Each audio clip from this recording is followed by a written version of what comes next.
प्रधानमंत्री राहत कोष से अलग से मुआवजा दिया जाएगा। बनास नदी में हादसे से जुड़ी बड़ी खबर आपको बता रहे हैं। मृतकों के परिजनों को अब मुआवजा देने की तैयारी में है सरकार। आपको बता दें कि नदी में डूबकर 8 युवकों की मौत हो गई थी। 5-5 लाख रुपए जो है जुर्माना अब मृतकों के परिजनों को दिया जाएगा।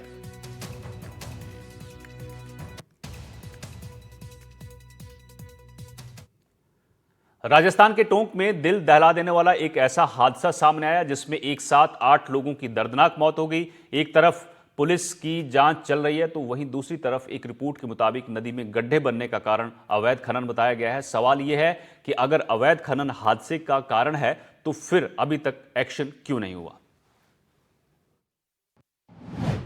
टोंक हादसे का कसूरवार कौन?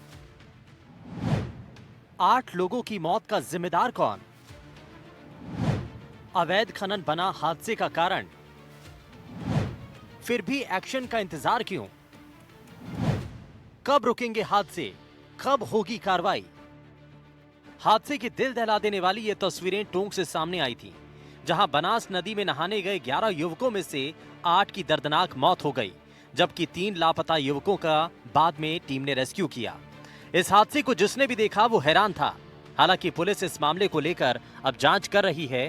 वहीं इस बीच एक रिपोर्ट के मुताबिक ये भी सामने आया कि नदी में अवैध खनन की वजह से कई जगहों पर बड़े बड़े गड्ढे बन गए थे, जिनमें 8 लोगों की मौत हो गई।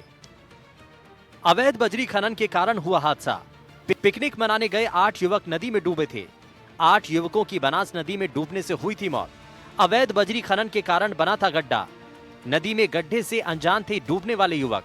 अब तक हादसे को लेकर ठोस एक्शन नहीं हुआ। बनास नदी में ऐसे सैकड़ों मौत के गड्ढे हैं।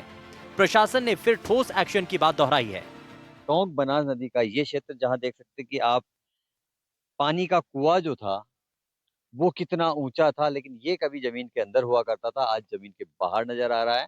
और ये वो जगह है बनास नदी में, एक नया ब्रिज है। ये नए ब्रिज के पास में इस गड्ढे में जहां पर ये बनास नदी में पानी भरा हुआ है, कई हादसे पेश आ चुके हैं। चट्टानें जो आप देख सकते हैं, इन चट्टानों के बीच में जो, क्योंकि पानी जब निकलता है कम होता है, तो इनके ऊपर कभी बजरी हुआ करती थी बनास के अंदर, लेकिन बजरी जो है निकाली गई और उसके बाद में जो है इस तरह की जो चट्टानें हैं, बनास नदी के ब्रिज के पिलर देख सकते हैं आप कि अवैध खनन ने क्या सूरत बिगाड़ी है कि कभी ये जो पिलर के नीचे जो प्लेटफॉर्म है, ये जो प्लेटफॉर्म दिखाई दे रहे हैं, ये प्लेटफॉर्म कभी बजरी से ढके हुए करते थे, लेकिन बनास में लगातार खनन जारी रहा और ये पिलर्स जो है कितने निकाल दिए गए, यानी कि 10 से 15 फीट तक पिलर के जो दबे हुए थे बजरी में, उनके नीचे से भी जो है प्लेटफॉर्म के यहाँ से भी जो है बजरी हटाई गई है। साफ तौर पर हवा में झूलते हुए जो है ब्रिज के नीचे जो पिलर का जो प्लेटफॉर्म है वो भी देखने को मिलता है। जहां तक नजर जाती है, ये इस तरह की जो चट्टानें हैं, ये जो मौत के गड्ढे हैं, कहीं ना कहीं जो है बनास नदी के लिए खतरा है। अब सवाल ये कि जब नदी में अवैध खनन हो रहा था तो क्या इसका किसी को भी पता नहीं चला? ना तो नदी किनारे कोई चेतावनी बोर्ड लगा था और ना ही लोग भी बार बार नदी किनारे हो रहे हादसों से सबक ले रहे हैं। लेकिन इस हादसे ने सिस्टम पर कई सवाल खड़े कर दिए हैं। नदी में हादसा और कई सवाल। सुरक्षा मापदंडों पर अफसरों की चुप्पी क्यों? अवैध खनन के गड्ढे क्यों बंद नहीं कराए जा रहे? अवैध खदानों के चारों ओर सुरक्षा क्यों नहीं? अवैध खदानों के खतरों पर जागरूकता क्यों नहीं? दरअसल जयपुर से आए 11 लोग नदी किनारे पिकनिक मना रहे थे, लेकिन नदी में बने गड्ढे की वजह से वो डूब गए और उनमें 8 लोगों की मौत हो गई। सभी युवक नदी में नहाने के लिए गए थे। नहाते वक्त गहराई का अंदाजा नहीं लगा पाए। नदी में एक एक कर डूबने लगे युवक। कुछ युवकों को स्थानीय लोगों ने बचा लिया, लेकिन 8 युवकों को नहीं बचाया जा सका। सिविल डिफेंस की टीमें भी मौके पर पहुंची। पुलिस पूरे मामले की जांच में जुटी। प्रशासन ने नदी किनारे सुरक्षा बढ़ाई। वहीं नदी किनारे होने वाले हादसों के पीछे एक बड़ा कारण नए नए बन रहे पार्टी पॉइंट भी हैं, जो बच्चों से लेकर बड़े लोगों में भी नहर किनारे पार्टी करने का क्रेज दिखा रहे हैं। बच्चों से लेकर बड़ों में नहर किनारे पार्टी का क्रेज। पार्टी में कई व्यक्ति शराब का सेवन करते हैं, फिर नहर में नहाने के लिए छलांग लगा देते हैं। जिन्हें तैरना नहीं आता वो डूब जाते हैं।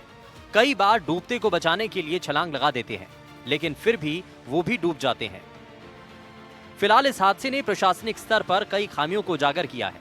लेकिन एक बात ये भी साफ हो गई है कि लगातार हो रहे ऐसे हादसों से भी कोई सीख नहीं ली जा रही है। वहीं अवैध खनन को लेकर अभी तक भी कोई कार्रवाई क्यों नहीं की गई? बनास नदी में जिस तरह के हालात हैं, वो कहीं न कहीं एक तबाही की सूरत बयाँ करते हैं कि लगातार जो है, चाहिए जिसे हम स्थानीय भाषा में भंवर कहते हैं, देह कहते हैं, ऐसे इस पोर्ट पर जो है पूरी तरह प्रतिबंध कब लगेगा? क्योंकि हादसे होते हैं, 2-4 दिन बयानबाज़ी होती है, उसके बाद में जो है वापस वही ढाक के 3-5 और फिर एक नया हादसा पेश आता है, फिर एक नया बयान पेश आता है। लेकिन क्या टोंक प्रशासन बनास नदी के फ्रेज़र ब्रिज पर हुए भीषण उस हादसे के बाद कोई बड़ा सबक लेगा, बड़ा कदम उठाएगा, देखने वाली बात ये होगी। कैमरामैन रोहित के साथ रविश टेलर, एनडीटीवी, टोंक।